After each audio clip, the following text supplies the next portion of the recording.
Respiratory tract infection நிறைய பேருக்கு வரும். அது வந்து பார்த்தீங்கன்னா, நாட்பட்டு ஒரு ட்ரை காஃப் இருந்துகிட்டே இருக்குது அப்படின்னா தொண்டை ஃபுல்லாகவே வந்து புண்ணாயிடும். ஸோ அந்த மாதிரி புண்ணு இருக்கிறவங்களுக்கு ட்ரை காஃப் இருந்துகிட்டே இருக்கும். ஸோ அப்படி இருக்கிறவங்க அதிமதுரமும் மிளகும் போட்டு சூ பண்ணி அந்த உமிழ்நீரை மட்டும் விழுங்கினாங்கன்னா த்ரோட்டில் இருக்கக்கூடிய புண்களும் மாறும். ஃப்ரீக்வெண்ட்டாக ரெக்கரண்ட்டாக அவங்களுக்கு வந்து இருமலும் வராது. அதே மாதிரி ஆடாதோடை கண்டவனுக்கு பாடாத நாவும் பாடும் சொல்லி சித்தர் பாடல் இருக்குது.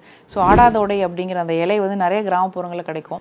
அது வந்து கிடைச்சதுன்னா நல்லா வாஷ் பண்ணிவிட்டு மிக்சியில் தண்ணி ஊற்றாமல் அரைச்சி வடிச்சிட்டு அந்த சாருக்கு ஈக்குவலாக ஒரிஜினல் ஹனி மிக்ஸ் பண்ணி 7 நாள் to 14 நாள் வெயிலில் வச்சு எடுத்தாங்கனாவே அது ஒரு காஃப் சிறப்பாக மாறிடும். அது ரெகுலராக அவங்க காலைல ஒரு டேபிள் ஸ்பூன், நைட் ஒரு டேபிள் ஸ்பூன் சாப்பிட்டதுக்கப்புறம் குடிச்சிட்டு வந்தாங்கனாவே அவங்களுக்கு தொண்டையில் இருக்கக்கூடிய புண்கள் ஆறி நுரையீரலும் வந்து நல்லா கிளென்ஸ் ஆகி கபங்கள் வந்து எல்லாமே வந்து வெளியே வந்துடும். இது வந்து ஆடாதோடை மணப்பாகு அப்படின்னு சித்த மருந்து கடைகள்லையும் கிடைக்குது. இதை வந்து மணப்பாகா நீங்கள் வாங்கினீங்கன்னா ஒரு டேபிள் ஸ்பூன் போட்டு கொஞ்சோண்டு சுடு தண்ணி வார்ம் வாட்டர் கலந்து குடிச்சிடலாம்.